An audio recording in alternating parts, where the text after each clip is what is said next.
Halo Abang Mbak dan teman-teman semuanya, selamat datang di Reh Talk BEM FAUI. Perkenalkan, aku Intania selaku host pada episode kali ini.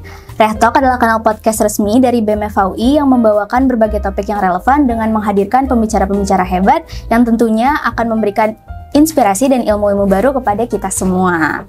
Nah, pada kali ini, di hari yang spesial, Biro Hubungan Masyarakat BEM FAUI 2023 telah mengundang Bang Argi Adriano Hanafi atau akrab disapa Bang Argi sebagai pembicara di episode Law by Blood Story of Argi Hanafi's Life. Selama 30 menit ke depan, Bang Argi akan berbagi pengalamannya tumbuh di keluarga yang menggeluti bidang hukum dan bagaimana Bang Argi dapat memanfaatkan privilege serta overcome pressure yang timbul. Nggak hanya itu, kita juga bakal berbincang mengenai topik-topik seru dan menarik lainnya.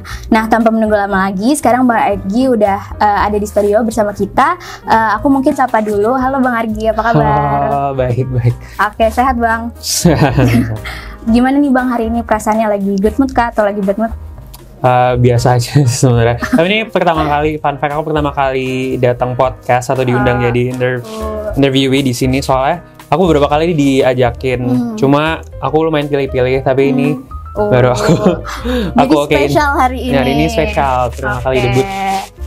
Oke, jadi kalau misalnya good mood dan siap, aku mungkin juga sebelumnya mau bilang berterima kasih dulu ke Bang Argi karena tadi udah pilih-pilih podcast tapi akhirnya di BEM FAUI. Nah, sebelumnya kurang komplit nih kalau misalnya aku belum memberikan a brief description mengenai Bang Argi. Walaupun kayaknya teman-teman pendengar juga udah pada kenal kali ya sama Bang Argi. Tapi mungkin dengan membacakan rekam jejak karir Bang Argi bisa jadi inspirasi nih buat teman-teman pendengar dan juga yang belum kenal disimak ya supaya kenal sama Bang Argi. Nah, Bang Argi ini merupakan alumni FAUI yang baru aja lulus pada tahun ini, yaitu pada tahun 2023 dengan predikat cum laude. Congratulations Bang. Thank you. Nah, saat ini Bang Argi sedang melanjutkan studinya di Magister Kenotariatan FAUI. Selain sibuk di bidang akademik, Bang Argi juga aktif menjadi content creator di berbagai sosial media dan aktif berkolaborasi dengan berbagai brand. Dengan salah satu platform sosial medianya telah menempuh 100.000 followers. Wah, banyak banget orang yang kenal Bang Argi dong berarti. Bang Argi merupakan anak bungsu dari 4 bersaudara yang memiliki keunikan tersendiri nih, karena keempatnya merupakan lulusan ilmu hukum. Dan gak hanya itu, orang tua dari keempatnya juga menggeluti bidang hukum nih, jadi sehingga hal ini menarik animo publik gitu. Nah, kurang inspiratif apa lagi nih pembicara kita hari ini? Oke, aku mungkin langsung aja ke Bang Arginya kali ya. Mungkin pertanyaan awal aja, gimana nih so far kayak kehidupan abang S2 gitu? S2 sebenarnya menurutku mirip-mirip aja sama S1, apalagi ini udah lama juga kan online ya. Terus waktu kemarin semester ke-7 baru sempat offline lagi, terus S2 baru balik offline lagi. Nah, sebenarnya rasanya aku ngerasa kayak maba lagi, soalnya beneran full di kampus kan. Terus juga, tapi bedanya S1 sama S2, aku lebih fokus belajar waktu S2. Kalau S1 tuh aku lebih banyak main-mainnya kan, animo juga masih ini ya, masih maba kan. Tapi nggak tahu, waktu S2 aku beneran kayak selalu dengerin di kelas gitu-gitu. Kalau S1 kan kita masih kebanyakan main-main itu ya, waktu awal-awal apalagi. Soalnya kan ketemu teman-teman baru segala macam. Aku ngerasa beda S2 emang lebih fokus aja sih. Tapi teman-temannya juga seru-seru juga S2. Oke. Berarti nggak terlalu banyak perbedaan sih. Cuma kayak kalau di S1 tuh lebih fun karena banyak teman-temannya juga kan. Iya, kegiatannya juga banyak kan di FAUI itu waktu S1. Tapi ya sebenarnya aku enjoy dua-duanya aja sih. Apalagi aku juga familiar kan, dulu aku S1-nya di sini, S2-nya di sini lagi, makanya kayak aku nggak ngerasa ada bedanya jauh. Benar-benar. Oke. Mungkin aku balik ke awal banget nih pertanyaan aku. Waktu abang ambil S1 tuh kenapa hukum gitu, dan juga especially di FAUI, dan konsiderasinya apa aja sih Bang? Dan kayak keluarga abang tuh berperan besar gak sih dalam abang mengambil keputusan itu? Oke, mungkin aku jelasin dikit kali. Aku tuh masuk FAUI S1 itu lewat SBMPTN, jadi UTBK itu. Aku jadinya masuknya reguler. Nah, sebenarnya kenapa aku milih hukum? Mungkin kalian juga ngerasain hal yang sama waktu SMA. Pasti orang tua Asia tuh kebanyakan suruhnya masuk kedokteran kan. Benar-benar. Nah, waktu itu mamaku bilang kayak, udah kamu coba kedokteran aja. Tapi aku ngerasa nggak pas gitu loh. Meskipun aku waktu SMA IPA ya, tapi Terus mamaku bilang, udah kalau kamu nggak mau kedokteran ambil hukum aja gitu. Tapi itu bukan paksaan, cuma kayak ya udah daripada bingung gitu kan. Soalnya kebetulan keluargaku, orang tuaku dua-duanya hukum, terus juga kakakku hukum semua. Terus akhirnya ya udah deh gitu. Sampai kelas 12 tuh aku masih nggak tahu sebenarnya mau kuliah apa, tapi akhirnya ya udahlah dihukum aja. Terus sebenarnya kenapa hukum UI waktu itu, karena hukum UI itu passing grade hukum tertinggi waktu angkatanku. Jadi karena aku waktu pengen ambis aja, kayak ya udahlah cobain dia yang paling susah gimana gitu. Akhirnya aku coba UTBK waktu itu, daftarnya di UI waktu SBMPTN dan alhamdulillah keterima di pilihan 1. Oke. Tadi sempat kaget juga ternyata emang pernah disuruh masuk kedokteran. Karena aku juga taunya waktu itu pernah nonton video abangnya abang. Katanya abang juga kayak paling bisa tuh matematika gitu. Iya, bener. Dan kaget juga ternyata abang malah milihnya hukum gitu. Keren-keren. Nah, setelah masuk FAUI ini Bang, kan kayak tadinya abang cuma dengar jurusan hukum tuh dari kakak-kakak atau juga dari orang tua abang. Nah, setelah sekarang udah menjalani sendiri, nah itu kira-kira abang pernah nggak sih ngerasa kayak, waduh kayaknya salah jurusan deh kayak gitu, kayak apa tiba-tiba kayak jadi hilang minat sama hukum, kayak ini kayaknya bukan passion aku deh gitu. Kalau masalah itu sebenarnya paling ngerasain tuh waktu semester 1 banget, yang kan pasti PIH kan dulu. PIH nilainya jelek-jelek semua.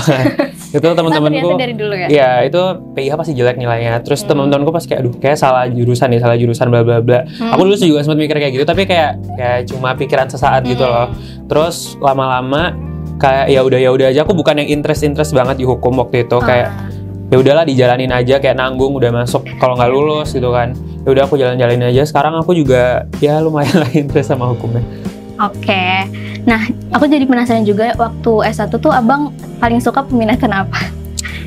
Peminatan di FAUI itu lumayan telat ya. Maksudnya waktu baru semester 5 gitu nggak sih, kita baru ada matkul yang belanja. Kan semester 1 sampai 4 itu belanja juga masih dikit kan. Semester 5 tuh aku baru ngambil perdata pertama kali. Nah, waktu itu mungkin karena keluarga aku juga lebih di bidang perdata ya. Jadi aku ya udahlah sekalian perdata aja. Mamaku juga ya udah kamu perdata aja gini gitu. Akhirnya ya udah ambil perdata, dan karena aku S2 juga mau notariat, akhirnya ya udah ambil perdata aja biar lebih nyambung waktu S2-nya. Oh, oke. Nah, akhirnya abang juga pilih perdata? Perdata. Jadi emang kayak minatnya perdata dan juga kayak akhirnya ngambil perdata gitu? Iya, soalnya skripsinya kemarin aku udah perdata sih. Oke, jadi ngomongin peminatan juga waktu itu, gimana sih abang kayak prosesnya bisa milih jurusan gitu, kayak soalnya kan banyak nih dari teman-teman pendengar juga pasti kayak masih kebingungan gitu, kayak diambang-ambang ini mau milih apa ya gitu. Jurusan atau peminatan? Peminatan ya. Oke, peminatan sebenarnya waktu itu kalau di FAUI sendiri paling banyak itu selalu di ekonomi. Nah, itu tuh sebenarnya aku dulu juga karena aku bingung mau apa ikut-ikutan ekonomi kali ya. Kayak aku dulu sempat belanja beberapa matkul ekonomi juga. Tapi terus karena ya ada faktor dari orang tua segala macam. Terus aku juga tanya-tanya cutting kan pasti kayak kalau skripsinya ntar gini gimana. Terus juga prospek kerjanya tuh gimana di peminatan ini. Akhirnya aku mutusin buat perdata, tapi itu balik lagi ya tergantung sama kalian sukanya yang gimana gitu. Kan ada orang yang misalnya nih pingin jadi corporate lawyer dan ngerasa hukum ekonomi itu lebih berguna buat mereka, jadi kayak ya silahkan gitu. Tapi misalnya kalian mau jadi notaris atau jadi apa, misalnya kalian mau ambil perdata atau agraria gitu juga nggak apa-apa banget. Tapi misalnya pun kalian nggak mau ngambil profesi atau pekerjaan yang sesuai sama peminatan juga nggak apa-apa. Kayak ada kok temanku yang kemarinnya tuh hukum ekonomi terus tiba-tiba S2 notariat. Ada juga temanku yang kemarin perdata jadi corporate lawyer segala macam. Menurutku ya lebih ke kalian mau yang gimana sih, soalnya juga milih peminatan tuh bukan cuma karena kalian suka apa, pasti kalian mikirin kayak faktor ntar lulusnya gampang nggak ya, ntar prospek kerjanya gimana gitu sih. Oke, benar-benar. Jadi bukan cuma sekedar faktor kesukaan, tapi juga ya pasti ada faktor-faktor lain yang kalian pikirin kan. Nah, waktu itu abang udah kepikiran mau S2 dong berarti dari S1. Itu waktunya kapan deh bang? Abang udah kayak nge-planning kayak mau S2 gitu? Sebenarnya tuh aku nggak yang nge-planning banget ya, tapi karena keluarga aku S2 semua, terus mamaku bilang kamu lulus langsung S2 aja biar nggak malas gitu loh. Takutnya misalnya udah kerja pasti udah ada pegangan uang sendiri kan, jadi udah ada penghasilan, takutnya belajar lagi males gitu. Akhirnya mending kamu langsung lanjut aja nanggung gitu. Oh, jadi itu kenapa kayak langsung S2 gitu? Iya, tapi sebenarnya nggak ada pressure dari orang tua juga sih. Kayak orang tua cuma nyaranin aja. Cuma ya biar nggak beda sama keluarga aku yang lain, akhirnya ya udah S2 sekalian aja. Oke. Nah, berarti keluarga abang tuh kayak lumayan suportif gak sih dalam mendukung pilihan pribadi abang? Kayak kayak contoh konkret kayak keluarga abang mendukung abang tuh gimana ya? Dalam hal kuliah. Benar. Oke. Sebenarnya meskipun kita sama-sama hukum, keluarga aku kan hukumnya di di universitas yang beda ya. Jadi aku juga nggak terlalu sering nanya ke mereka. Mungkin kayak sesekali aku nanya ke mama aku atau gimana. Cuma karena aku sendiri kan ya di FHUI, yang lainnya kayak di FH universitas lain, aku jarang nanya-nanya. Tapi sebenarnya mereka support aja. Kayak kadang tuh aku dikirimin buku segala macam, meskipun bukunya tuh banyak yang beda ya kan, tiap universitas punya buku sendiri-sendiri. Tapi kayak waktu semester 1 tuh aku dikasih KUH Perdata turun-temurun dari zamannya mamaku, terus diturun ke aku, terus aku pakai sampai sekarang. Sebenarnya supportnya tuh misalnya aku minta pasti bakal dikasih support. Cuma karena aku emang beda aja kan di sini di FHUI, dan aku emang tipe yang agak pingin bisa sendiri semua. Ya aku juga jarang minta support gimana-gimana gitu sih. Oh, biasanya kalau yang turun-temurun itu kayak kuat banget gak sih Bang? Kayak kalau yang biasanya kayak suka lepas-lepas gitu. Iya, betul. Oke, jadi aku lanjut pertanyaan berikutnya kali ya Bang nih. Kira-kira tumbuh di keluarga yang menggeluti bidang hukum, abang tuh suka transfer knowledge gak sih sama keluarga? Kayak pas lagi kumpul-kumpul suka bahas isu-isu hukum, atau kayak udah males deh gitu, kayak kalau kumpul maunya ngomongin keluarga aja gitu? Sebenarnya kalau kumpul-kumpul kayak gitu kan lebih natural aja pembahasannya. Pasti pembahasan keluarga itu random gak sih? Kayak kita bahas ini, kayak nggak mungkin karena kita semua jurusan hukum kita bahasnya hukum terus, ya nggak juga gitu. Tapi pasti ada beberapa topik yang misalnya mamaku ada pembahasan tentang kerjaannya nih, kayak ngeluh tentang kerjaannya atau segala macam. Pasti kan juga kita jadi ikut-ikutan gitu loh, ikut-ikutan ngerti segala macam. Meskipun dulu waktu sebelum aku S2 yang mamaku ngomongin aku belum seberapa ngerti kan, tapi lama-lama kayak pas aku udah S2, oh ternyata kayak gini gitu. Sebenarnya transfer knowledge lebih ke natural aja sih, bukan transfer knowledge yang beneran kayak diajarin waktu ujian gitu, enggak. Oh, oke. Tapi seru sih jadinya, kayak kalau misalnya ngomongin sesuatu hukum jadi kayak semua di keluarga langsung kayak ngerti deh gitu. Oke, mungkin lanjut ke pertanyaan berikutnya. Bang Argi tuh kan sekarang kakak-kakaknya abang ngerti hukum, keluarga abang semuanya, orang tua abang juga. Nah, timbul pressure tersendiri nggak sih dari abang kayak kayak semuanya mahir gitu?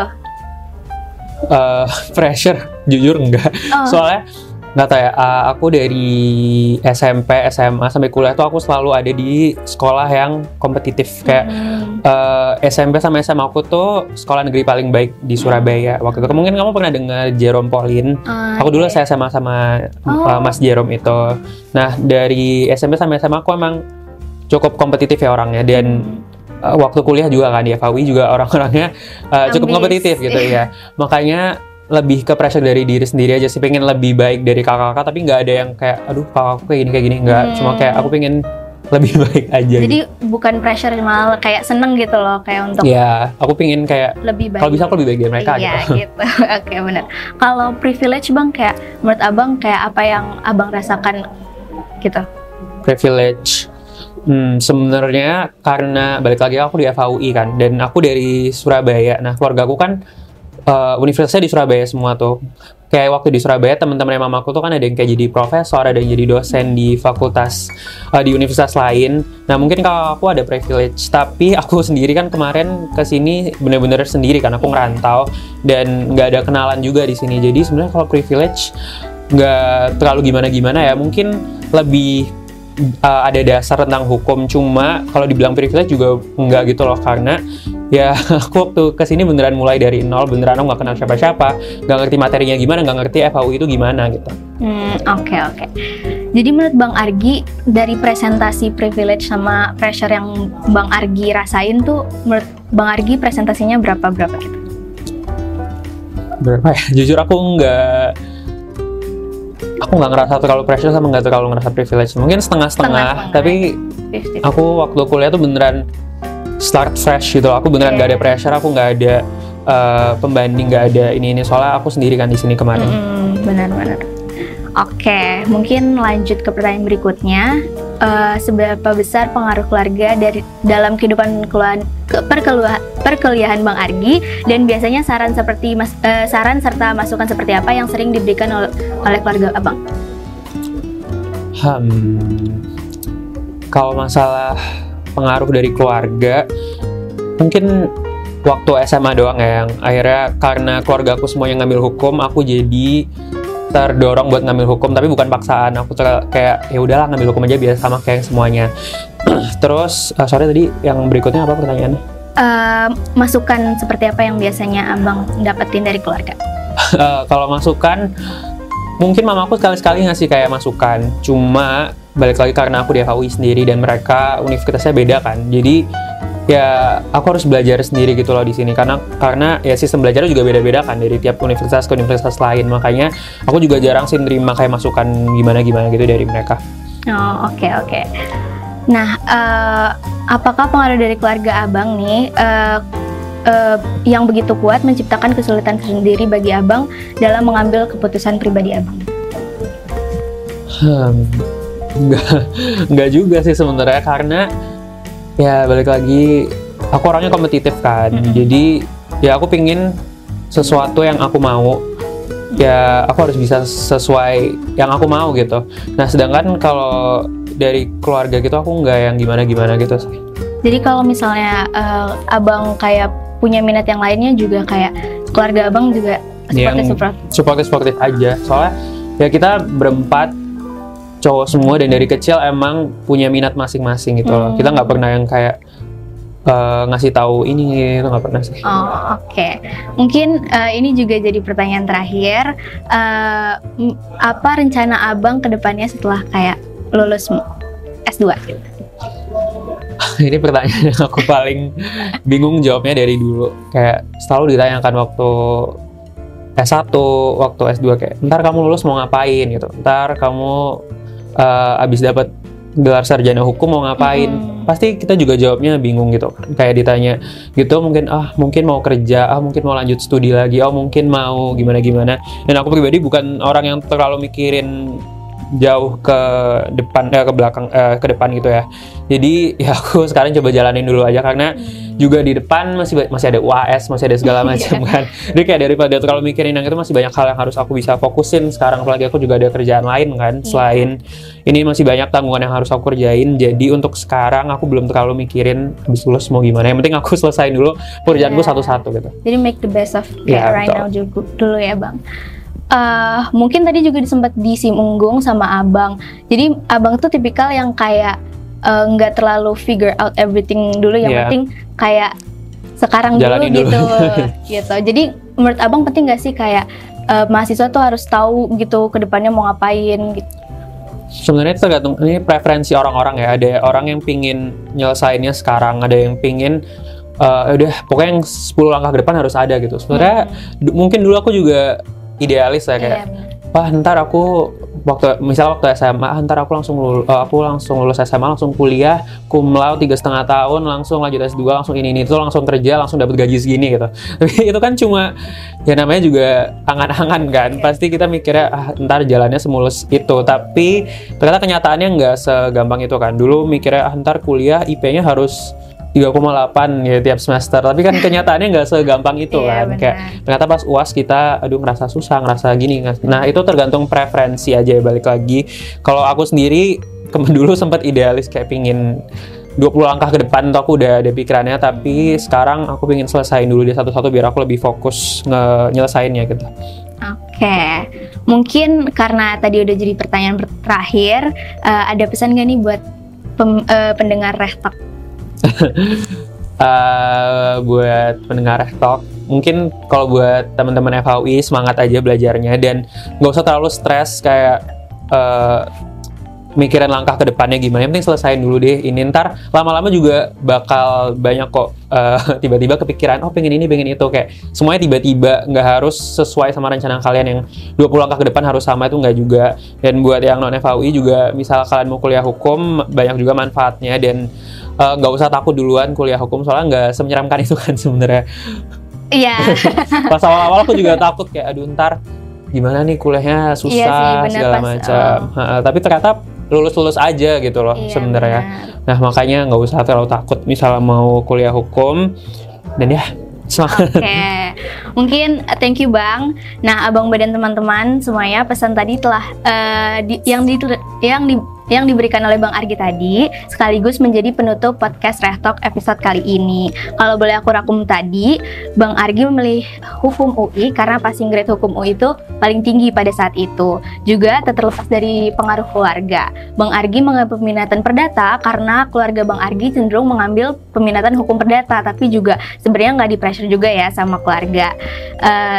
Dan juga Bang Argi itu tumbuh di keluarga yang berada di lingkungan hukum, belum tentu juga akan selalu berbincang mengenai hukum. Pun Bang Argi tidak pernah merasa terpressure karena memang sudah terbiasa dengan lingkungan yang kompetitif, sehingga Bang Argi lebih merasa ingin lebih baik dari kakak-kakaknya in a positive way. Dalam hal ini Bang Argi juga menjelaskan bahwa walaupun keluarga dalam bidang hukum, namun Bang Argi tetap ingin berusaha mandiri dan tidak bergantung dengan keluarga. Bang Argi merupakan orang yang kompetitif, artinya sesuatu yang Bang Argi inginkan harus diraih oleh usaha Bang Argi sendiri. Nah, selepas menempuh pendidikan di FAUI, Bang Argi belum terlalu memikirkan rencana ke depan karena Bang Argi masih ingin fokus dulu dengan hal-hal yang sekarang dan let it flow aja gitu.